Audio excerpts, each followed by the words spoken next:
Welcome, everybody. This is our book club here at U.S. Institute of Peace, and I'm delighted to welcome you. My name is Nancy Lindborg, and I'm the president here at USIP. And I am absolutely delighted to have a special guest here with us today, somebody who I've known for a very long time, and on a topic that is a very high priority for USIP, and I think as well for many of you here in the room, either because this is an issue that must and does inform your work, or because you're a youth leader yourself. And so I'm also particularly delighted to welcome our YALI fellows who are here with us today, and our other State Department fellows. You know, as we look out over the world and see the rising number of youth, it's absolutely critical that we figure out how to help those youth create the world that they want to live in, and that all of us want to help them support that work. And Marc Sommers has really spent a lot of time thinking and working on this issue. I have a long biography here that talks about all of Marc's accomplishments, and you need to know these because, you know, Marc brings an extraordinary academic background combined with a real understanding of having lived and worked in a lot of places that are suffering from conflict around the world. He's an internationally recognized youth, conflict, development, gender, and education expert. He's taught at Tufts. He's consulted for just about every organization you could think of. Very importantly, he was a Jennings Randolph fellow here at USIP, but he's also a fellow at Woodrow Wilson Center. You know, so you get the idea. It's a very long and illustrious list of accomplishments. He's done a lot of thinking and working on this. But what I want to really say is I first met Marc a lot of years ago when he was just back from, was it Burundi?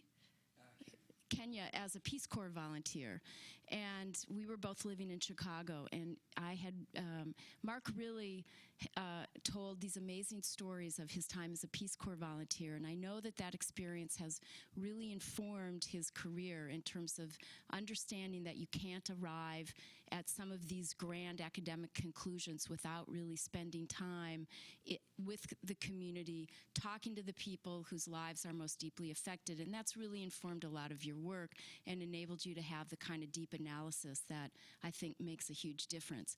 And what I really want to say about Marc is that he's the reason that I appreciate the blues.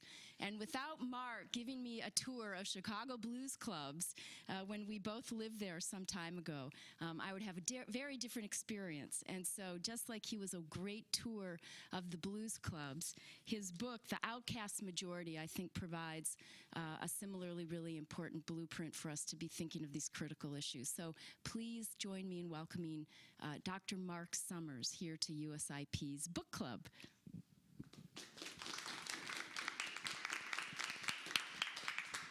Thanks, Nancy. Thanks very much. That was very, very generous.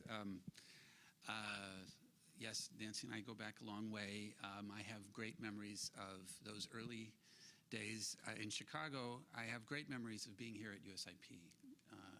It was a wonderful place to reflect and think and be stimulated by so many people here. And I do remember, this began in, my fellowship was in 2009 and 2010, that when anything came up about youth, they'd say, oh, well, Marc, can you come to this meeting? Or Marc, can you, because it was like, it was still new. And it was soon after that period where I decided to put in an application for the Wilson Center. And the reason is I've been doing this work for quite a long time. And over the years, it's become increasingly clear to me that the current approach will never work, never. Quite often, there's too many people, there's too many young people. We've never seen this many young people in human history. And not only that, as I'll go into, there's a lot of pressure on people to demonstrate success in these impossible situations.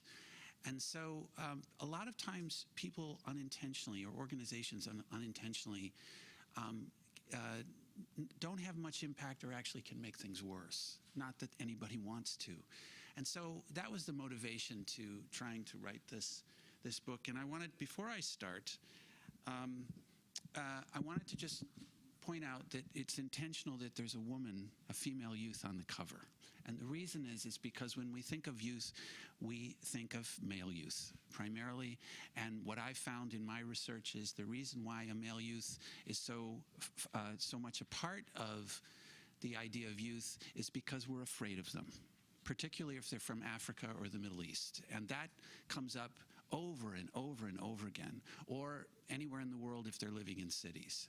And so it was important for, I think, for people to see that this is a book about youth and there's a young woman, a female youth on the cover.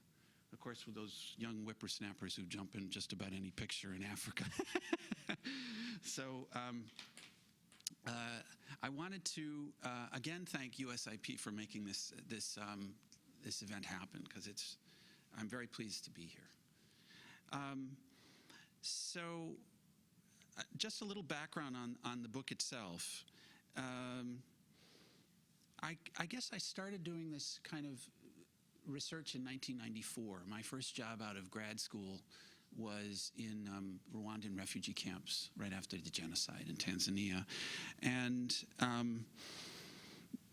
there was just from the beginning, there was this overwhelming feeling that in that refugee camp, actually, what do we do? And actually, there was no program for youth. And I was asked by many agencies to take a look at that in '94. So what happens on the other side when you have this extraordinary population of young people? International aid tends to, they're very focused on programs, and programs that reach maybe at most 1/1000th of 1% of all young people in a country. So in a certain way, we can ask, so what's the point? Well, there's a lot of people very focused, a lot of agencies very focused on youth, and that's new, and that's exciting, and that's important. And I think that the UN declaration, new declaration on youth, peace, and security, 2250, is a big deal to be recognized by the Security Council. This is important. And I think that this declaration is really a breakthrough for us, because it puts it on the table that not only that youth need to be a part of discussions, but that fundamentally most of them are not very violent. And the rationale for violence is actually something that we often don't understand. And usually in wartime situations, it's a tiny fraction of people, of young people, who do get involved in war. So the big question that we're not asking is, why are most youth so peaceful? We don't know that because we haven't asked, pretty much. So what goes on with international aid with these big challenges? There's an overwhelming focus on quantitative data, on counting things, on numbers, metrics, indicators, and so forth. And what it does is it often identifies what you're going to do and what it looks like, what the results are. It really defines your world.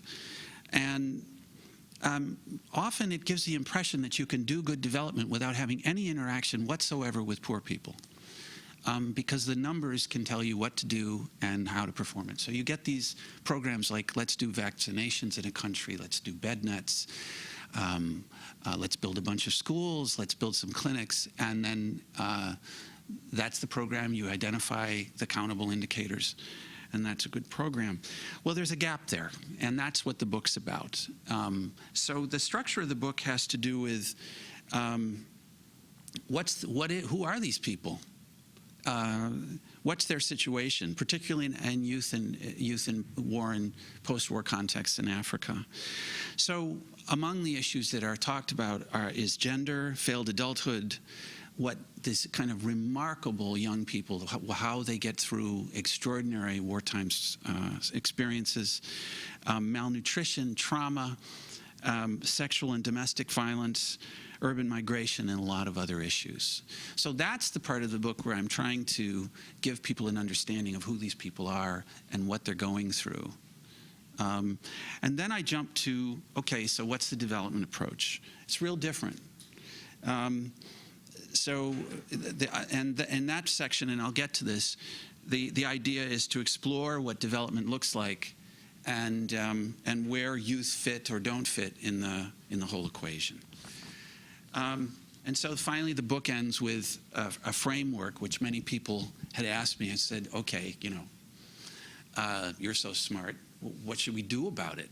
And that was a challenge. I mean, these issues are big. And as I'll get to later, I'm actually quite optimistic about the future. And the reason is that I interviewed a lot of people from donor agencies, implementing agencies, development experts, evaluation experts, youth experts. And I think people are very aware of the fact that the system isn't really working for most young people. I mean, it's really obvious. And there's a frustration about that. And that's what gives me hope, because there's a growing awareness that we need to do to work on this in a better way, in a more effective way. And I think, as I said, there's more and more agencies who are realizing, and now with the new declaration at the UN, that we need to do something different. So this is an important time. This is actually a very exciting time for thinking about these issues. So the starting point of the book is the following irony: that youth are demographically dominant in these countries. And this is across Africa, this is across the Middle East, this is many, many countries in the world. And yet most of them see themselves as members of an outcast minority. Hence the name of the book, The Outcast Majority. So our reality is that we all work and live in a sea of youth exclusion. And our main challenge is not what to do with all this huge population. It's youth alienation. That's our challenge. And here's some questions that can come out of that. Do mainstream civil society and elite youth leaders really represent non-elite youth majorities? If most youth don't feel they're members of a community, what does a community mean? What is a community? If you look at youth themselves, you'll see that they develop their own communities. But usually, development often, the training is that the implicit idea in a lot of training is that communities are functional and that people belong. So you go to elders in villages, for example, to talk about what to do about the youth. And in my experience in doing that for so much, there's a lot of elders who don't want a lot of those bad boys there and the bad girls, particularly after war, because they're not going to do what they're told to do anymore. That's over. That's history. And so there can be real challenges and tensions in these, what we think of as a community. And often we don't even think of urban neighborhoods as communities. So those are a couple of questions. Here's a little bit just about the structure of the research. It comes from interviews over many, many years with young people in, 13 countries affected by conflict in Africa, and then refugees in a lot of countries: Gambia, Guinea, Kenya, Tanzania, and Uganda.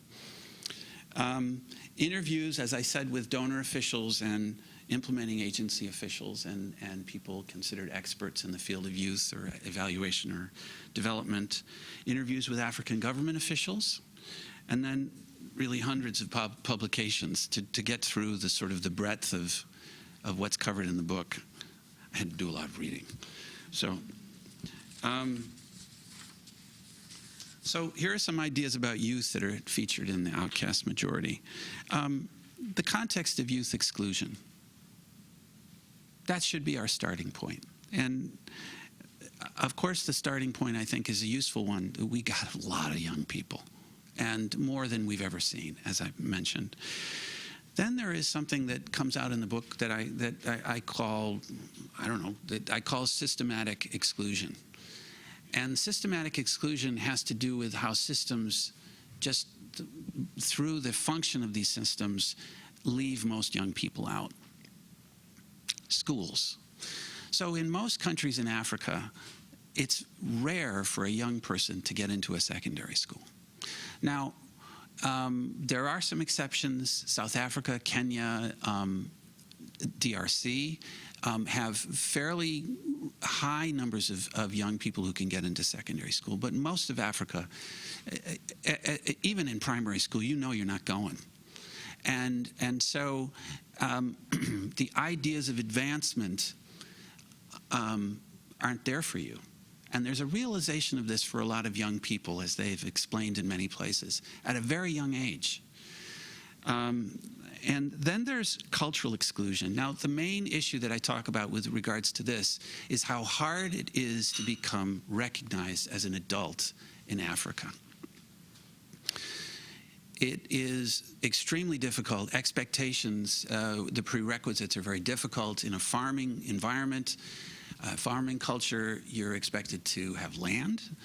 You're expected to build a house as a boy, a young male youth. You have to often pay a bride price. You have to have a marriage in a mosque or a church. And then you have to have you have to have children with your wife, and you have to be able to support those children. Masculinity is a very, very fragile identity. You can feel like a man and lose your job, and then you don't feel like one. Femininity is not, by comparison.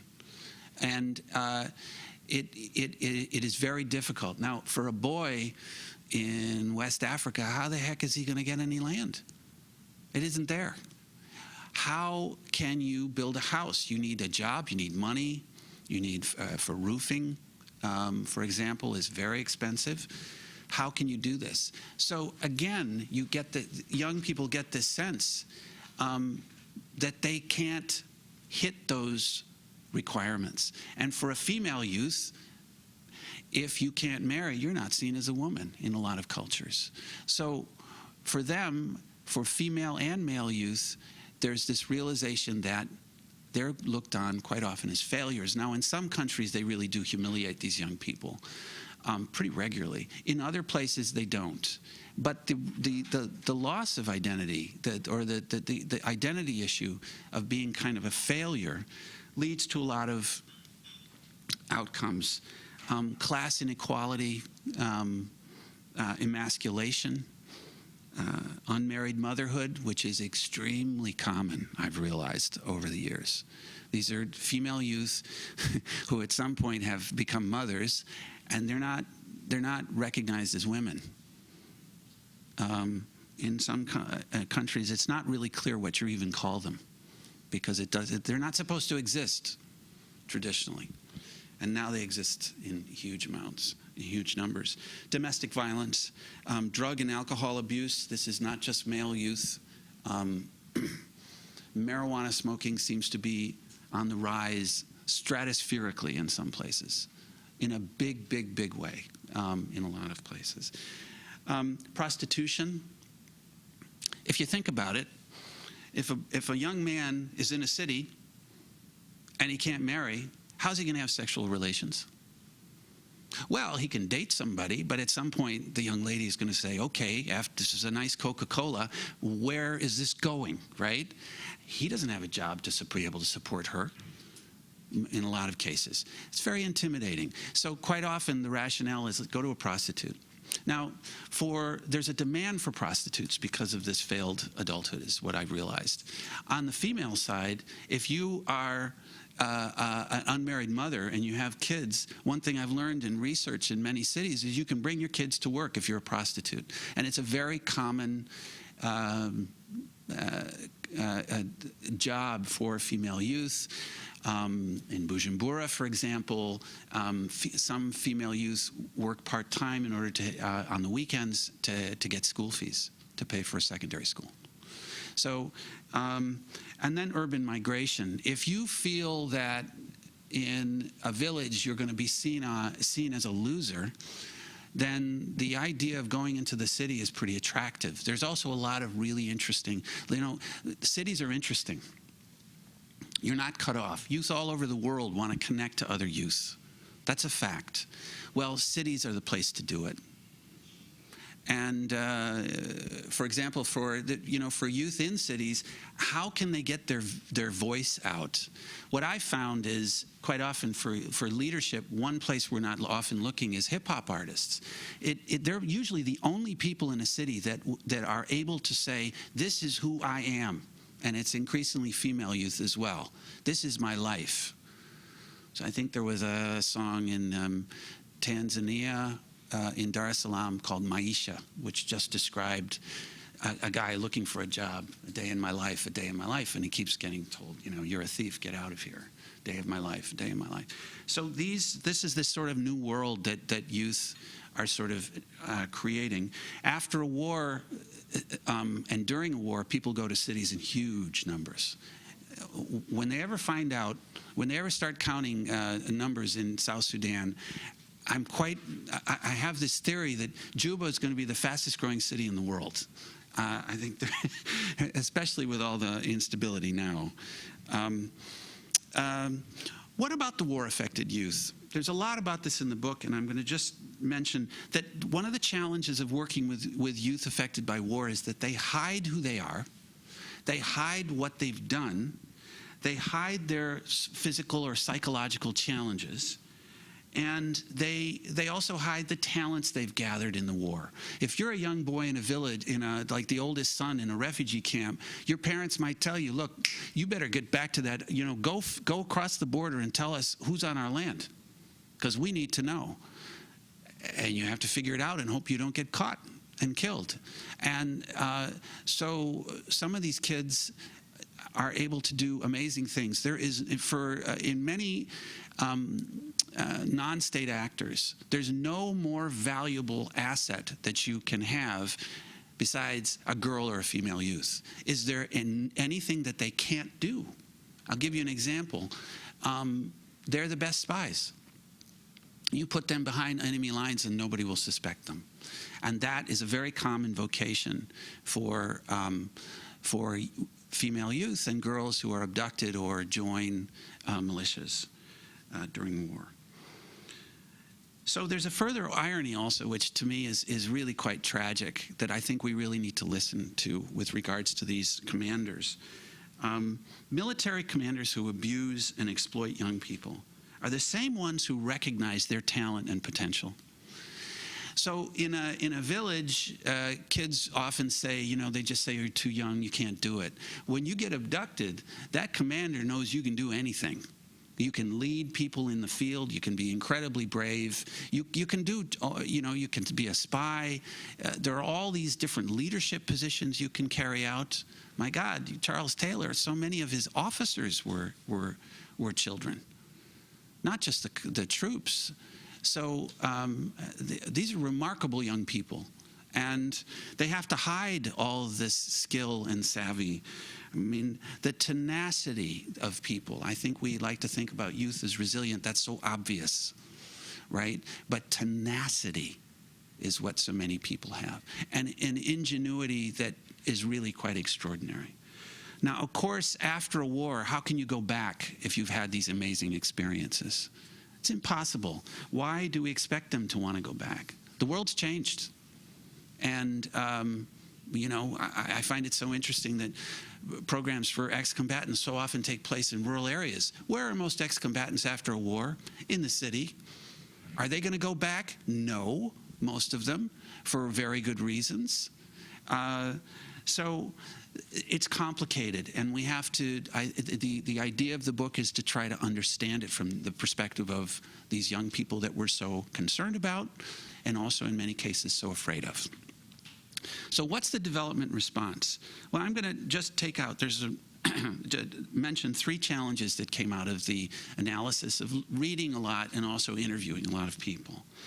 So the first challenge is that development really, and governments, think in terms of sectors. So you put on your sector blinder, right? If you do education, if you do democracy and governance, if you do health, whatever it is, that's your way of seeing the world. So what they call stovepipes or silos. So this predetermines everything you do. It predetermines your priorities. It directs investment and action. Okay, well, there's a challenge there when we're dealing with youth during and after wars and elsewhere as well. Often in development work, I mean, these are people that are making decisions in faraway headquarters, right? And quite often they do their analysis with their data and say, okay, development, we need to work on developing the formal economic sector, which in many countries after war is tiny and super corrupt. And you're not going to find many female youth in the formal sector. And agriculture, right? There's a lot of arable land in Africa. People should be farming, okay?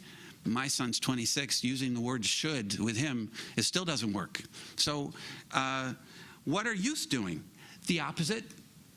They're in cities and they're in the informal sector. So it's the opposite of what the development planners have done. So of course it's not working very well. It's the predetermined siloing idea without knowing much about your target group. So a second challenge is this is really something that I didn't realize until I did interviews, this enormous pressure to demonstrate success. And to give you a sense of this is just one example. This is on the website for the Canadian government. They had an aid effectiveness agenda. And on the website, I don't know if it's still there, but it says that their aid effectiveness agenda delivers results and demonstrates value for every dollar invested in international development. They make no mistakes. With poor people? Are you kidding me? That's amazing. Okay, so what's underneath that, this idea? And I mean, donor officials feel it, implementing partners, agencies really feel this pressure. So what happens? Well, one thing that people told me, this isn't something that people are particularly proud of, but you have to deal with this environment of pressure, is you quietly put elite youth into your youth programs because they're more functional, and sometimes you're expected to show positive impact of your program in the first quarter of your program. Now, this is really impossible if you don't even know much about your target group. And what I heard over and over again is that, the same youth get into all the programs, or the well-adjusted ones get in. This isn't that, again, unintentionally there are a lot of consequences.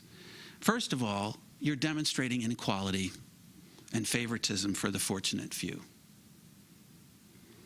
Secondly, it's positioning donors and implementers with those in power. Now, most youth, the status quo most clearly does not work for them. The status quo, a few more jobs, is not going to answer the challenges for youth today. Okay, so usually governments are not that popular with youth because they're not doing much for them. They want their vote, and then that's it. That's what often youth say, particularly in cities. And often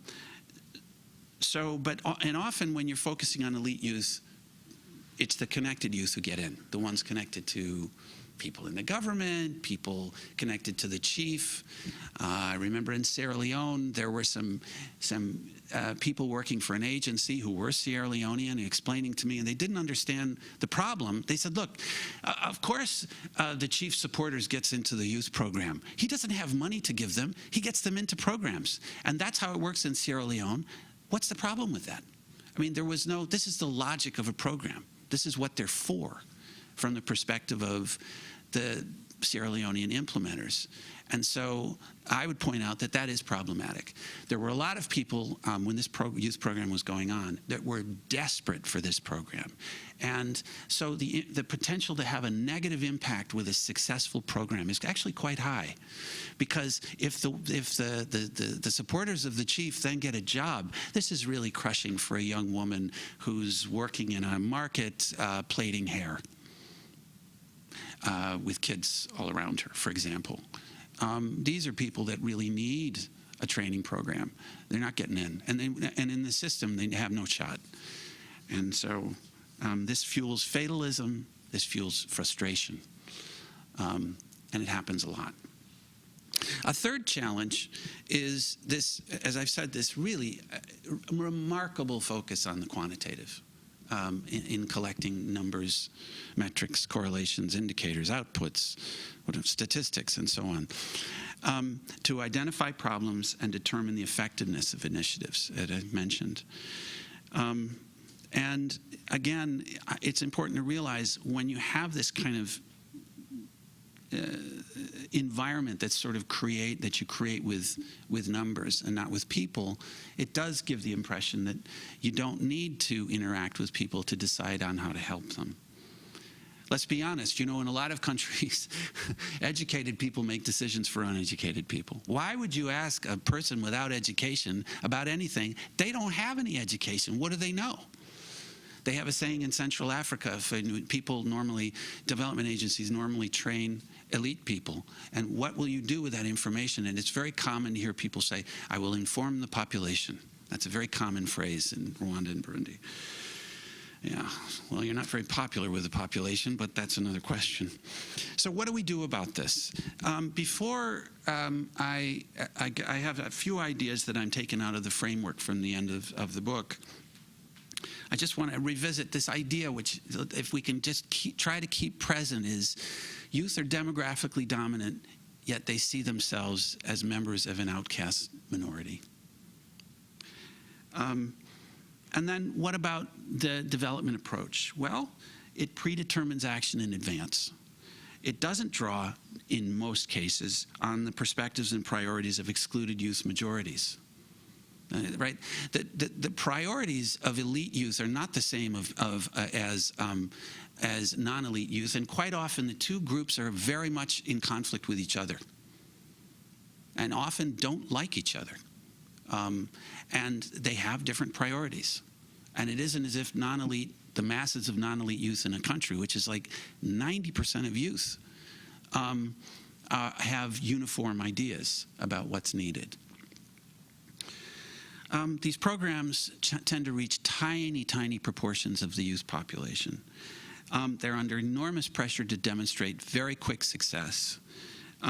They unintentionally demonstrate nepotism and alignment with unpopular governments. And they rely, as I've said, overwhelmingly on quantitative data. So what do we do about this? Well, there's a lot of details in the framework, which there were a lot of drafts to even try to begin to think about. So what do we do practically, having worked with agencies and interviewed governments and having an understanding of how things function? What can we do? So here are 4 ideas. The first is to start with an assessment of excluded youth lives. Now, this is the majority of youth in a country. And in a post-war situation, it's really important to understand this. It's important to realize that youth, even if they're not in cities, many in rural areas are thinking about, how do I get there?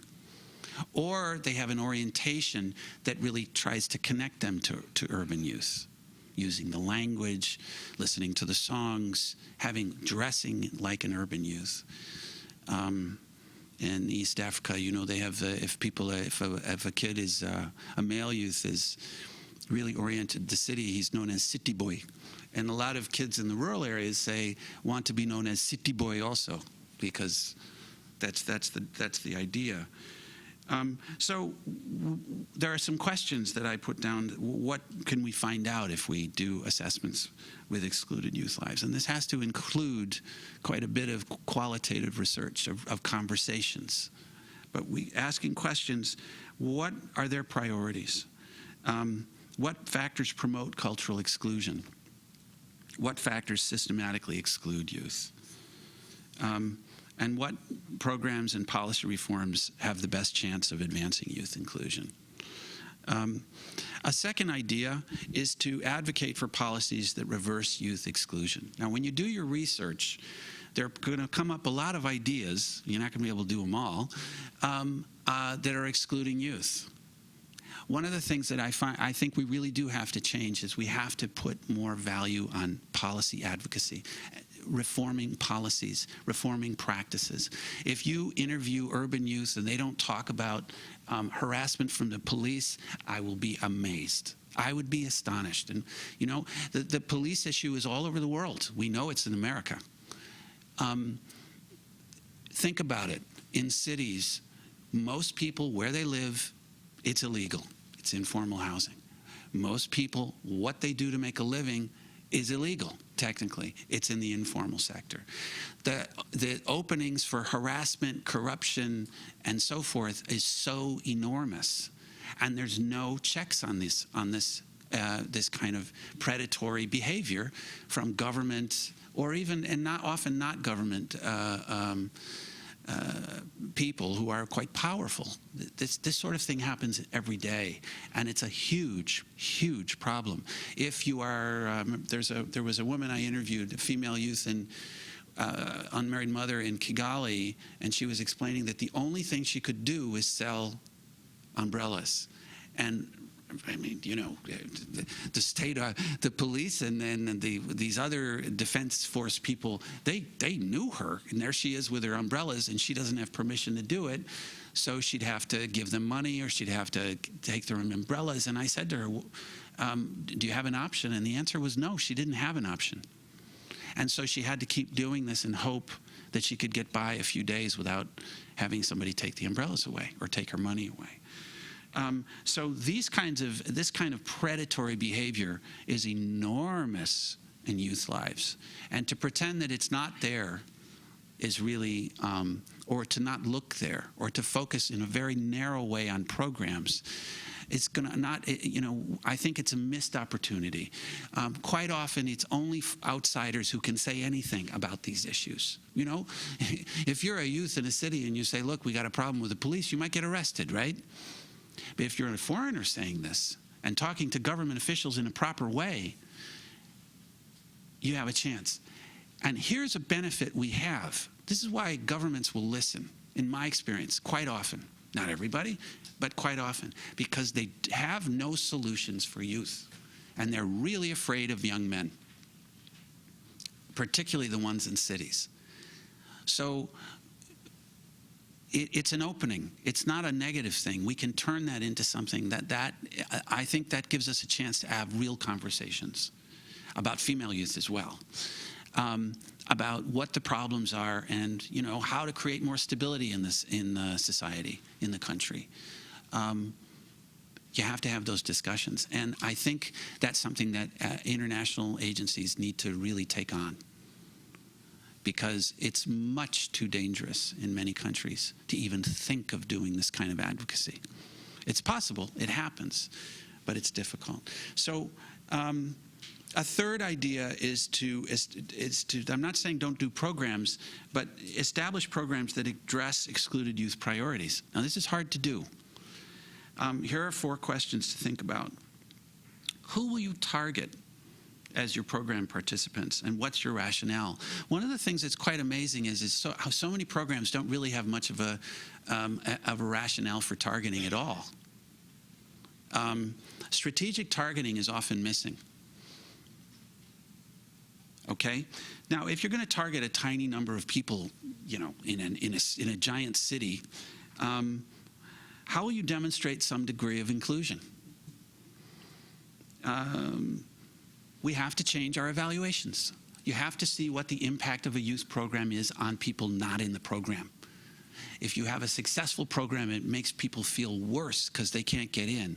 That's not a successful approach in my view, and in the view of most youth in the area. Evaluations that are very focused on, you know, the ones with the smiling youth, and I love the program, and what I need is more training and that kind of thing. Well, what about everybody who can't get in? Have you demonstrated unintentionally exclusion through your program? It's not something that we try to do, we want to do, but it can happen. The context is a sea of exclusion. And so we have to be aware of this and do our best to demonstrate some degree of inclusion. And how will your program address the priorities of the target group? They might not be in your sector. Youth don't live in sectors. No one does.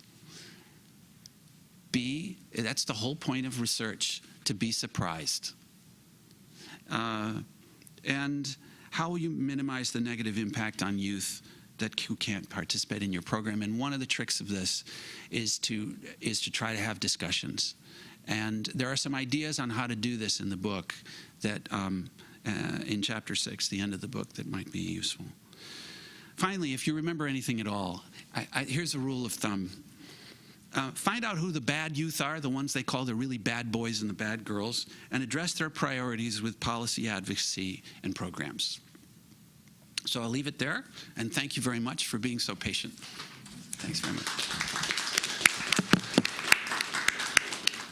So now we'll open up to questions from people in the room, but also from people on Twitter using hashtag peace equality. Okay. And we'll have to speak into the microphone for the webcast. Oh, right, for the webcast, yes.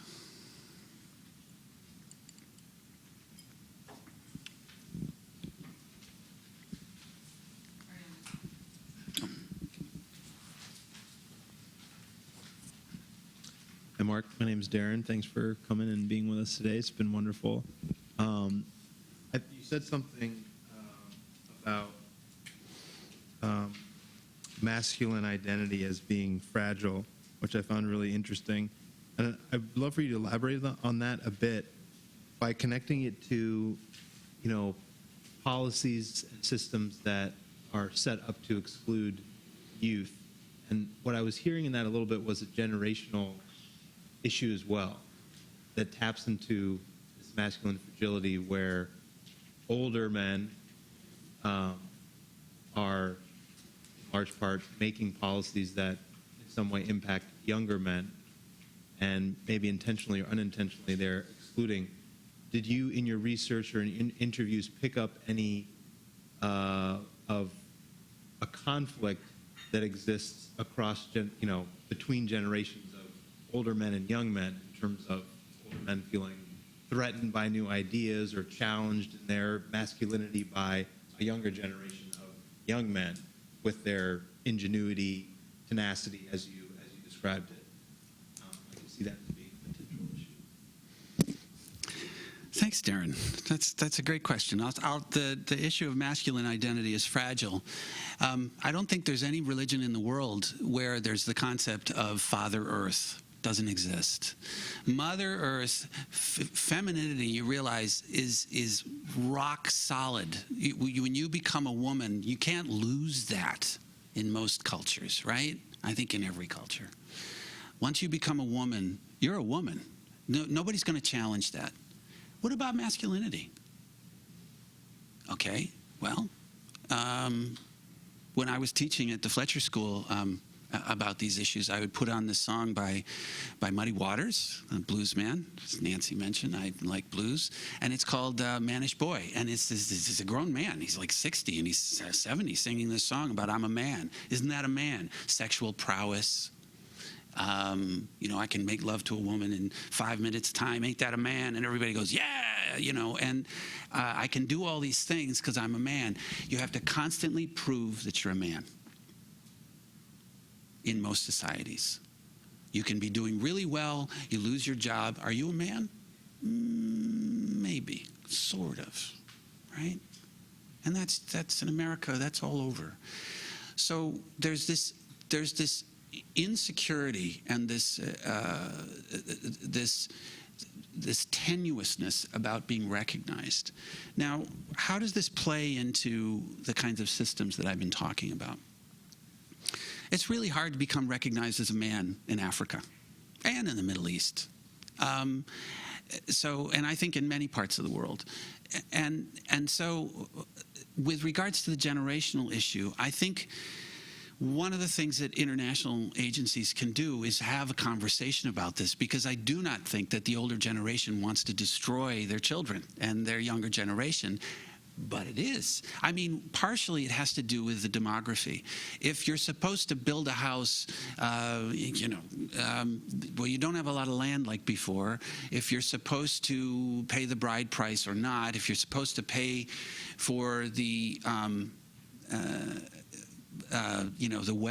official wedding to be recognized, is this even possible with most kids? Probably not. And I find in doing research, which actually was discussed in a special report for USIP a few years ago with a colleague, Peter Uven, and we looked at asking questions, the same questions to youth in Rwanda and Burundi, Peter was doing it in Burundi, I was doing it in Rwanda.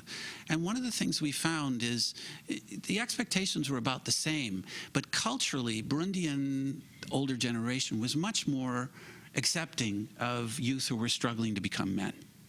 Not so in Rwanda. Rwanda, it was a routine, and I saw it. I mean, it's not like it was hidden. It was routine to humiliate not only male youth who couldn't become men, but poor men. And there's a word called umutindi, which means really a desperately destitute person.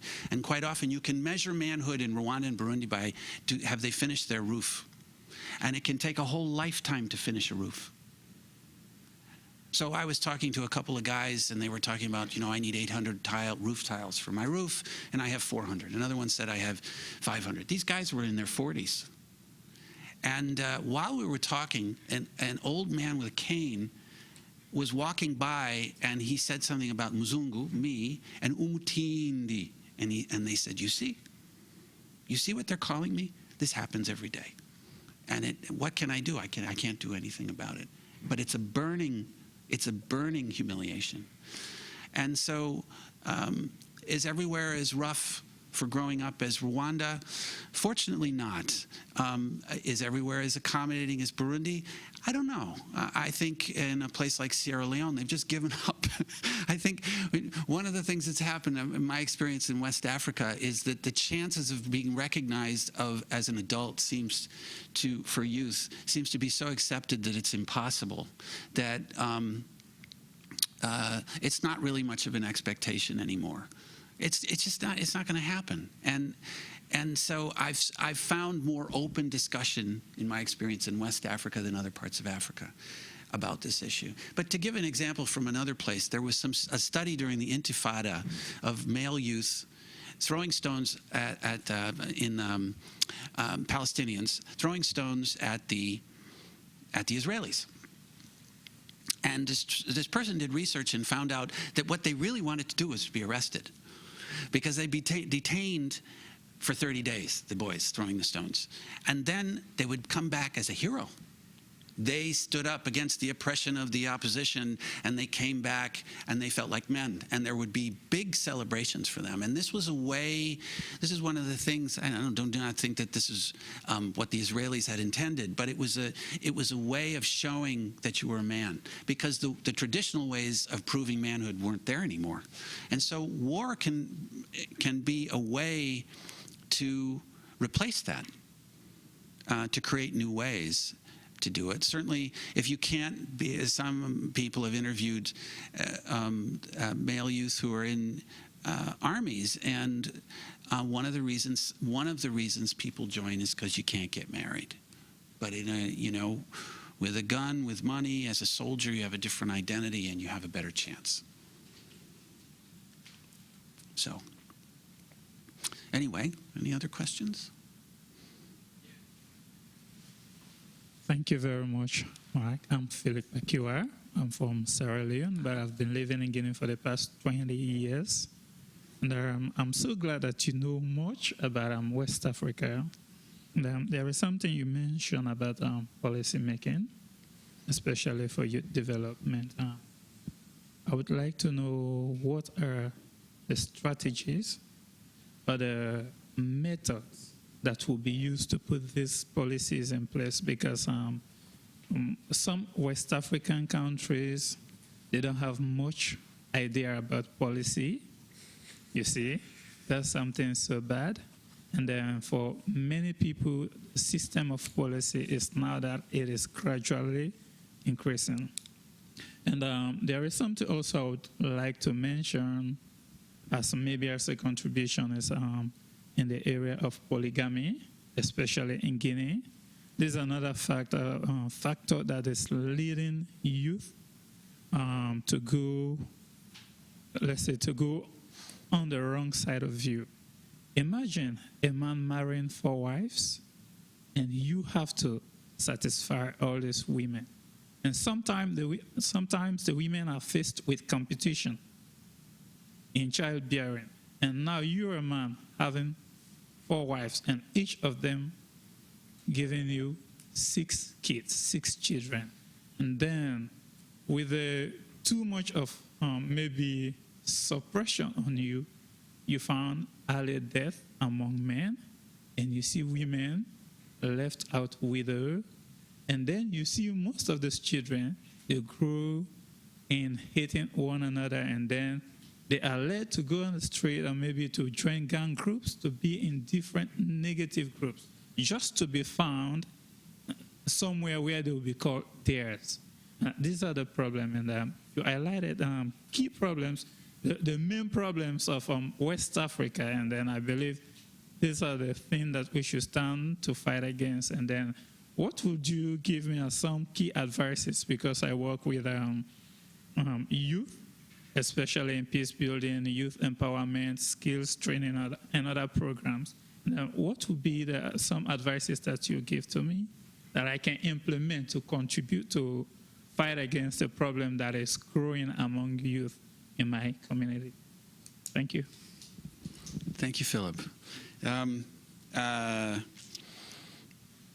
Strategies and methods to put policies in place in West Africa, because policy implementation is not an area of expertise in some governments. That's true. I think a lot of people would agree with you on that. I think in some countries, if there's pressure to have a new kind of law from the international community on gender issues or something, a new way of thinking for people in the government, in my experience, sometimes what happens is a law is passed and then it's forgotten pretty much. And so that's not really an authentic way of working on change, because I think you have to understand not just the policies, but what's going on the ground. It might not be a policy. It might be a practice. As I mentioned, the police behavior is a good example. Or it might be polygamy is one that needs real focus, which is another one you mentioned. And I'm glad you mentioned that, the polygamy issue, because I think we have a particular new population of young people that we really need to be concerned about. And those are the children of unmarried mothers or of widows who are really on their own and don't have much expectation of advancement from their mothers, because it's just not happening. And the thing is when fewer and fewer people can actually marry, this population just keeps growing. And one of the biggest problems we have is we didn't even know about them. I mean, I think it is. But if we know about them, what do we do? And to follow that trajectory of these kinds of young people, which, Philip, you're talking about, is really something to be aware of, because a lot of they can get into a lot of trouble. So advice on youth empowerment and peace building. Well, first of all, I want to go back to something I said at the beginning. Why are most youth so peaceful? How come you go to Sierra Leone during the war? How come so few youth joined? That government before the war was so unpopular, and it went, especially in Freetown, it was incredibly violent towards young people, male youth in particular. How come most of them didn't join? How come most of the rebellion only involved a few people, and how come most of those who rebelled had to be abducted first? Why do we see in what was the movie about South Blood Diamond? The impression you get in the movie is that every Sierra Leonean male youth is out of his mind, a drug addict, and has a gun and is violent and irrational. There's a stereotype there, and it's a scary one. And it isn't true. And so I think my advice would be to first find out how, in situations of real violence, how is it that female and male youth are able to stay peaceful? There's a natural moral sense that so many young people have. I think most young people in the world have this. And I think that that's an important starting point for peace building. This feeling that, even if you could make money if you joined a criminal gang or if you joined a militia, I won't do it. That's not right. and I'm going to live in a situation of real degradation and be humiliated by the police or what have you, I still won't do it. And I think there's something heroic about this that we're not recognizing. And I think the more that we do, then the more we realize that this peace-building idea is just recognizing what young people are doing already, in most cases. And I also think it's important to realize, how come the few young people that do join military groups or gangs, why? What's their rationale? We need to understand that better. They're usually pretty good. There's usually, in the sense, good in the sense that it makes sense why they did it. I think, we all wish that they hadn't, but there's a rationale there that we have to understand. If we're going to try to draw those people back from violence, we have to understand why they're engaged in the first place. And I think you'll find for a lot of the boys that it comes down to a lot of times to this issue of emasculation, that their family was humiliated and they were powerless to do anything, for example. That's a common one, common rationale. And so they joined to fight back to, for the honor of their family and the fact that they were powerless at that period. And so now I'm going to do something. And, in peace building, is there another way to deal with that humiliation that doesn't involve violence? I think that's our challenge.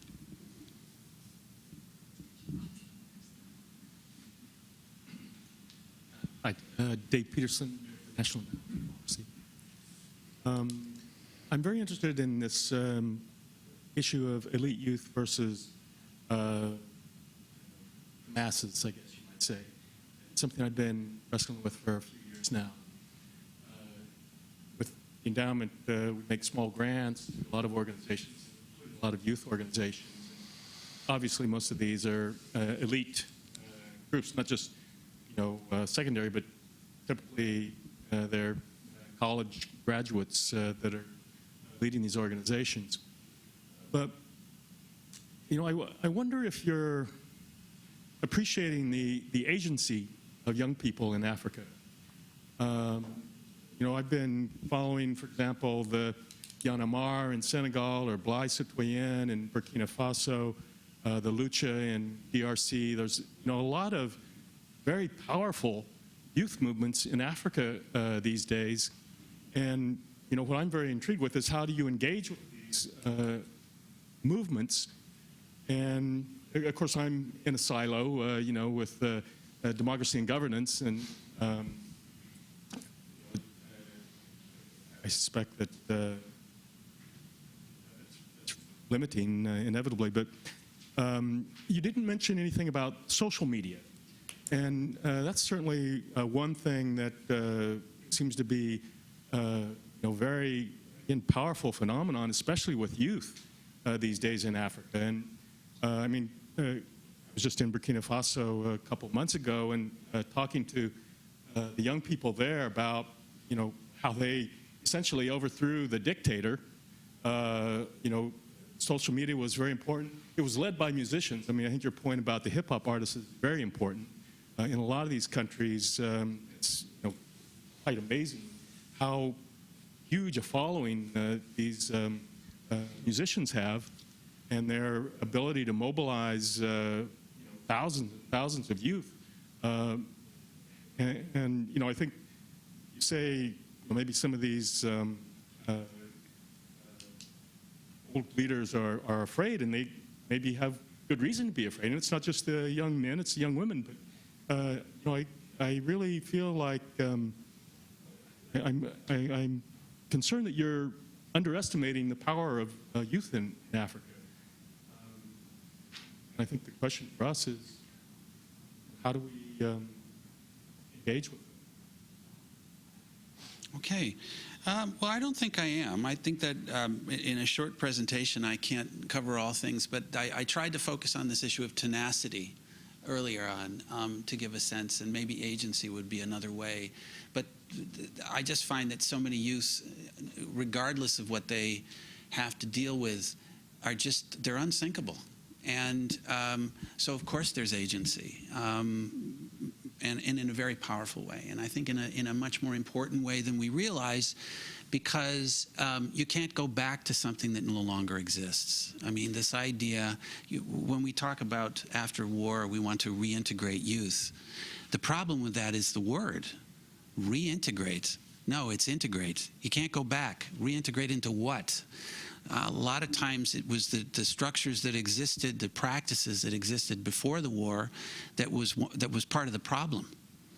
So the issue is integration, not reintegration. And understanding how youth are organizing themselves is a big part of that. I think one of the reasons why hip-hop isn't recognized as much by the international community is because they don't like it.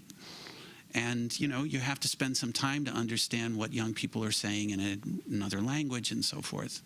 But I've been really struck when I've said many times, you know, a starting point is when you go to a country, find out who the big people are and buy their, you know, the people that the kids are listening to, and buy their CDs. Start listening.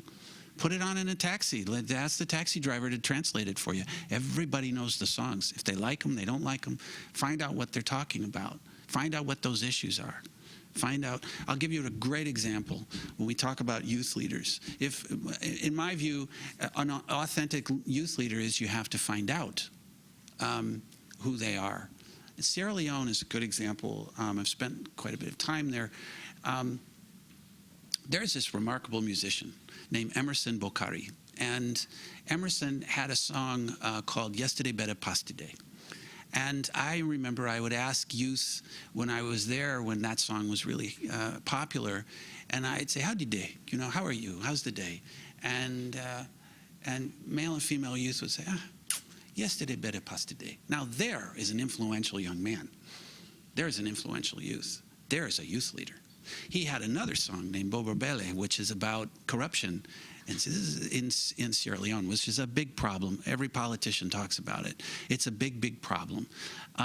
This is a brave young person, and the respect he had for talking about these issues was extraordinary. And I don't know if he was really recognized as a youth leader, but let me tell you, I'd never found one during that time who was more of a youth leader than Emerson Bokari. And his music's great also. But so there's an example, I think. I do not talk about the various movements that you're making reference to. I'm talking about more on the level of the individual. And then in the separation of elite and non-elite often is very distinct. And a concern I have is elite youth, often the ones with education, are less threatening. You know, agencies will say, you know, for the next meeting, we need a youth voice. We have to have a youth voice. Normally, they get somebody who speaks French or English and then is very eloquent and is very elite. Now, is this somebody who is aware of the views of non-elites as well? Well, sometimes. But in my research, I found that quite often what elite youth are talking about are not the issues that non-elite youth are talking about. And that there really is a difference socially between the two groups. And so some youth NGOs and movements try to make that connection, but others don't. And let's be honest, you know, there's a lot of unemployed elite youth, and they want jobs, and they want access to education, and what's wrong with that? So it's not to denigrate non-elite youth, but we're not talking about many people proportionally. And my concern is that we have to start thinking about the larger population. We have to be aware of outcast youth majorities, because they're really driving the future of Africa on their own, and we have to catch up with them and then figure out how to support them.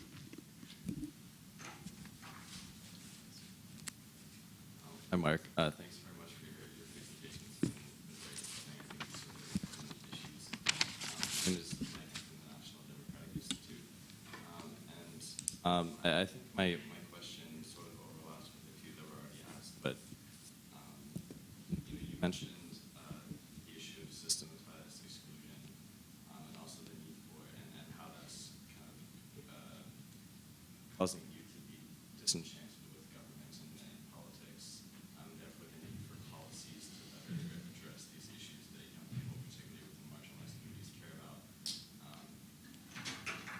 then you also mentioned that there's a risk for, it can be very risky for young people within these communities to look to address these issues themselves and really stand up. And therefore, you mentioned the need for the international community to step in and perhaps put pressure on elites to facilitate policy changes on these issues that really are important to young people. But, given that, as you say, these young people do really have their own issues that they care about, that they perhaps want really are passionate about taking the lead and changing. How do you think, besides perhaps putting diplomatic pressure or pressure from other governments on leaders within these countries, how do you think that the international community can actually empower youth within these communities to engage politics as a way, in a constructive way to address these issues that are important to them, despite the fact that they are currently perhaps disenchanted and becoming more so with governments that are not advocating for their needs, as you say. Mm-hmm. Oh, Mike, a great question. And I think the starting point is to learn about the context and what's important. And you're presuming that politics is going to be one of those. Maybe. Or maybe defined in a way that's very different than the way that you would come into that. And as I said, prepare to be surprised. And that's a good thing, to find out, does a female youth who's working as a prostitute with 2 young kids, does she really feel that it's possible for her to influence things politically? Depends. In a situation where there's really punishing authoritarian kind of situation going on, is that what's most important? Maybe not. And also, putting your head up can get you in trouble. And so there might be other things, other priorities that are important. And this is, again, this issue that you're coming in with NDI thinking about politics. And that's the way the development world works. But the starting point is to understand what those priorities are. And I think priorities are really important. As somebody who's worked a lot on education, what I've realized is there's a big difference between values and priorities. A value is, do you want to go to school? Yes, I want to go to school. Can you go to school? That's another issue, right? I want to go to secondary school. Is it possible? Well, talking to me, you're a nice white man. You have money. Why don't you give me money? I'll go to secondary school. But beyond that, there's no system. There's no way to make that happen. And so what does a young person want? What must they do? What drives them? What are their needs in these situations? Based on their analysis, not ours.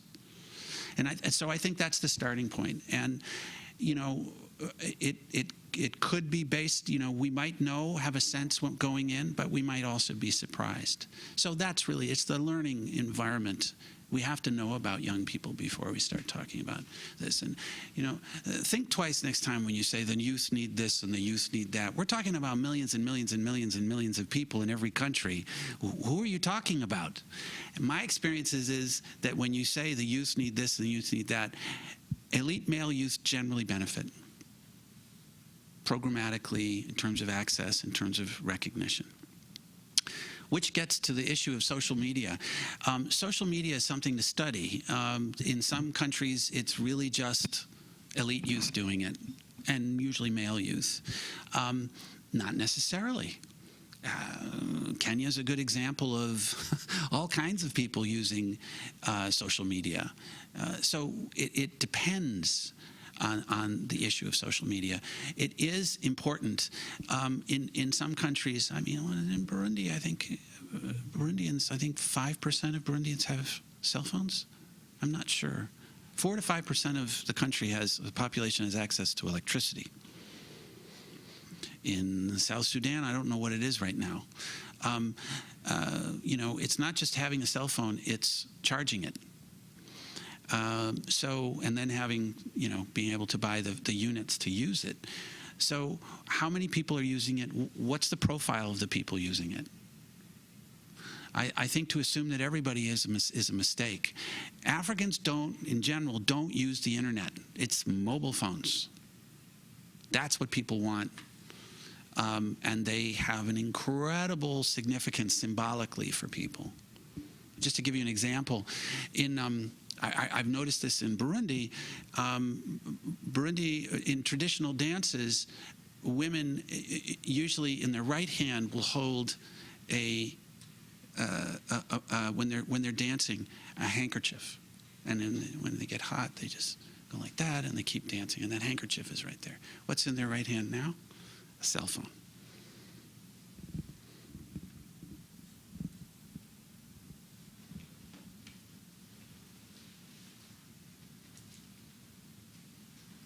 Thank you very much. I'm really happy with the book and the introduction you have made, because this is really like express exactly what's happened in my community in Sudan. We as the youth, no matter what you did, no matter what education that you have, you still, it's like what you know. You don't have a voice. Then about the song is like, this is a new platform that we use in Sudan. It's a type of song that people, especially the elders, will not listen to it because they think it's like against everything, and it's way over. We call it, it's like aganizang. It's like zang is like when you are in corner, being caught in the corner, and how you try to get out of it. And then the other type is a ruba. We call it a ruba. A ruba is like half quarter of $1.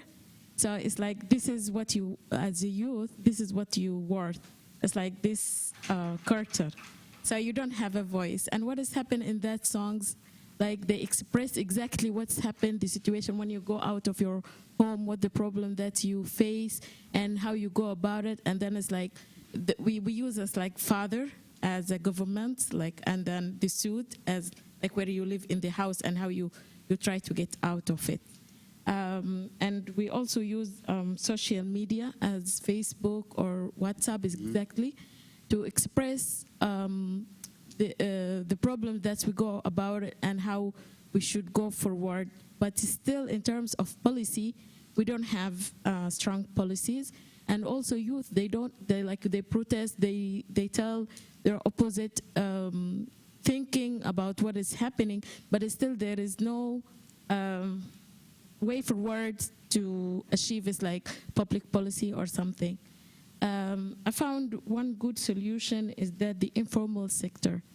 I believe that if all youth have taken care of the informal sector in terms of business and have a job, and also to strengthen the informal sector in terms of like having policy within, also help each other and try to go ahead in the business, that will help a lot of like formulate the formal sector.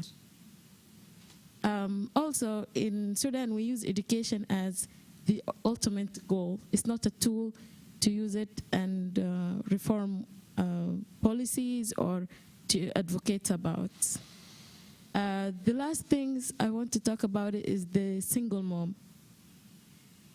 Single mom in our community has been totally left behind as usual. Now there is a new role said that mom are strong, mom doesn't give up. Why? Because of the children that you have. That means you have to work harder to formulate yourself and be more strong and forget yourself in terms to achieve things for your babies. But my concern is that there is no institute or organization that's work on this woman to tell them there is something better behind all of what you're doing. There is your reflection in the mirror. Right. Yeah. So this is actually the issues that we face in our community. And then the last thing is the competition between you themselves as female and male.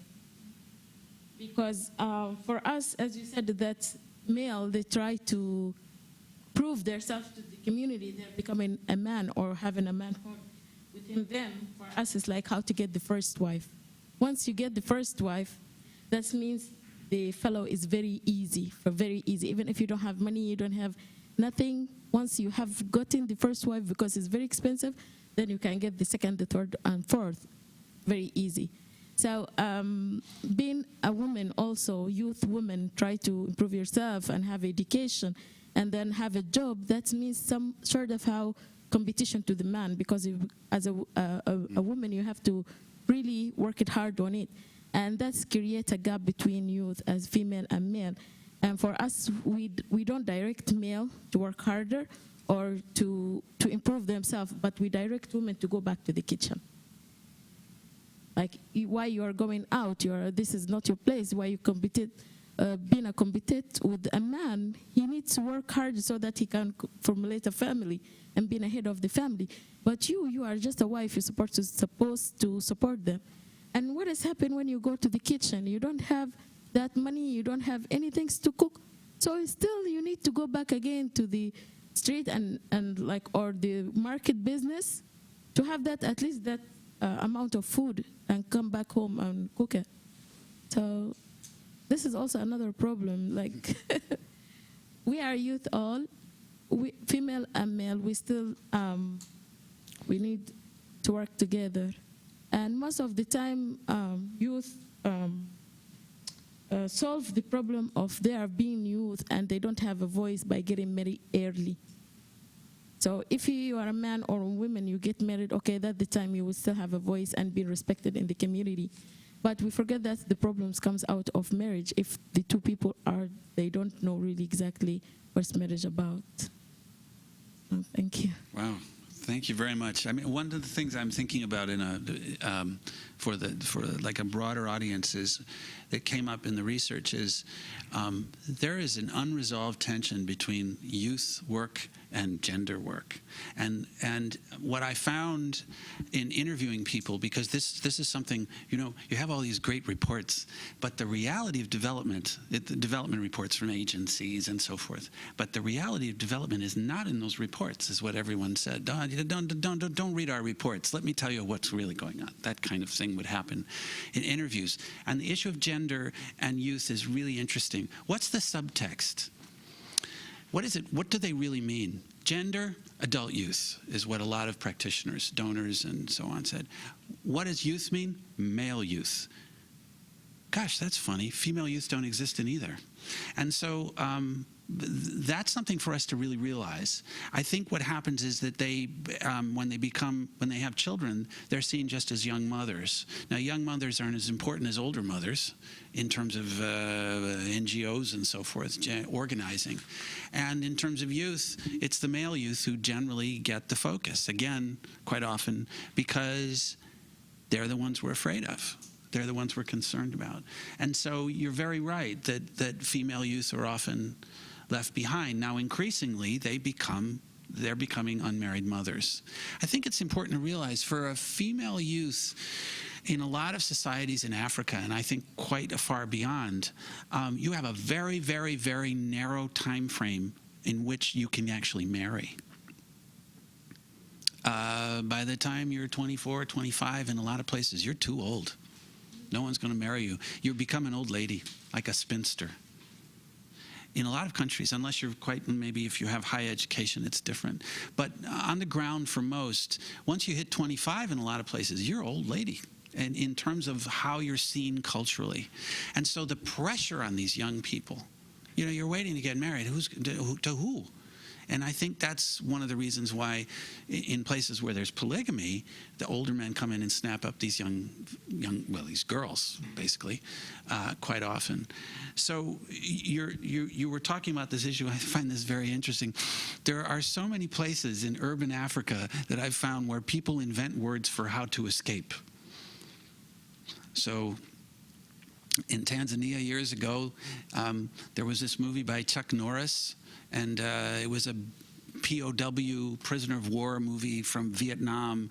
And at some point they said they all got together and made the plan the night before.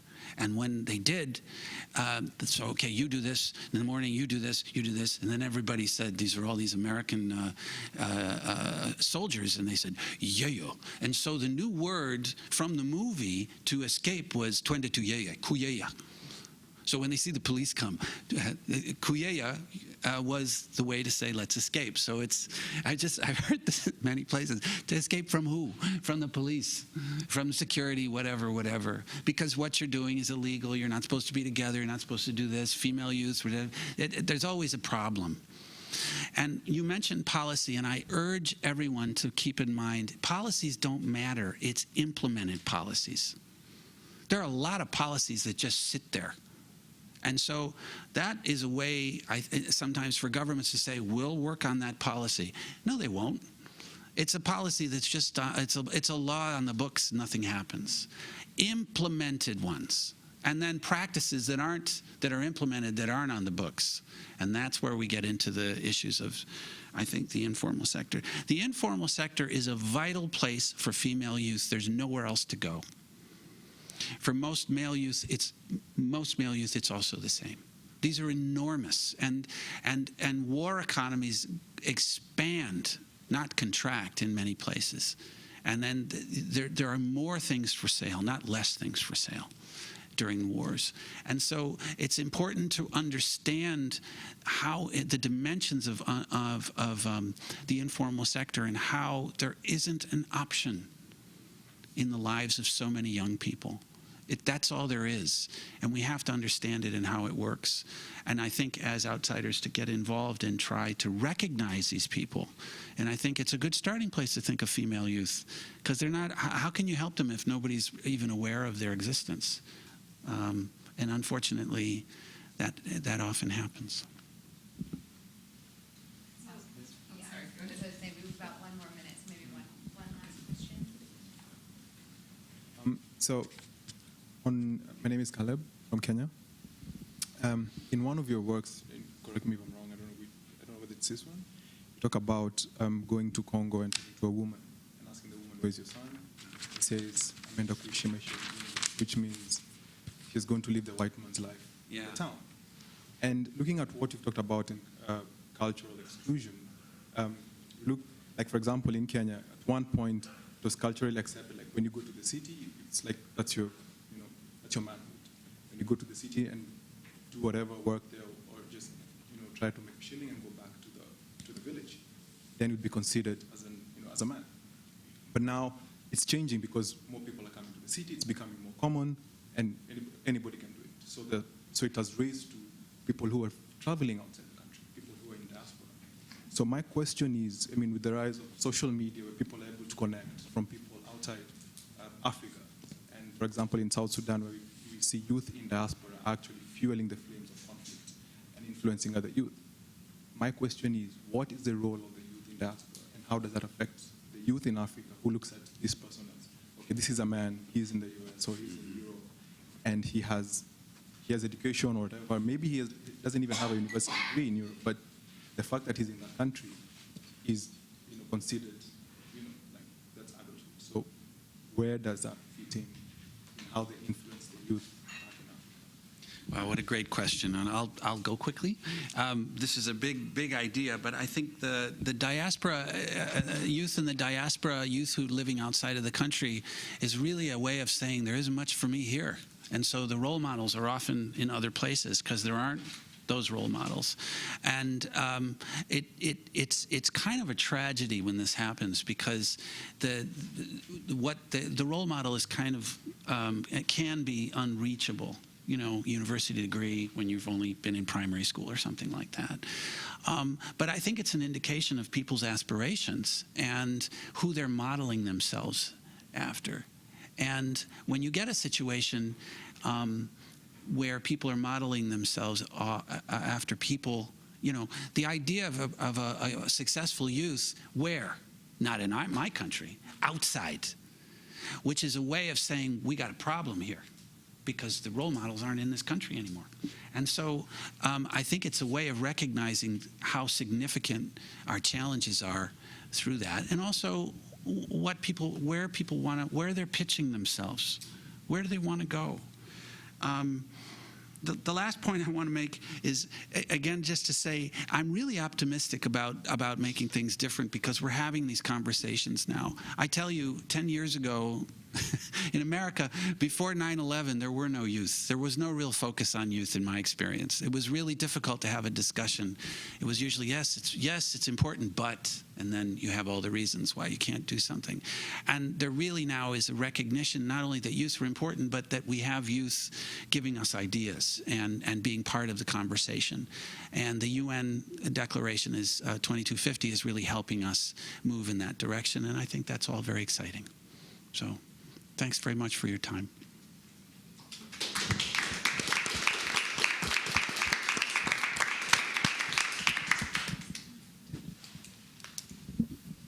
So I wanted to thank Marc for coming here to USIP. We're so fortunate that he's close by and we can tap into his energy and his expertise. And I wanted to thank you both for coming around to that conversation around gender at the end. We invited Marc here as part of our series of events and our 60-day engagement around the intersections between youth, gender, and peace. And it really is so important for us to figure out how, and to really elevate the voices of those youth who are working for gender equality, and really figure out how we can narrow that gap between those who are focusing on youth and those who are focusing on gender. So thank you again for being here, and thank you for those who are viewing via the web. I'm sure there might be a few others who have questions who might be able to ask you. So I have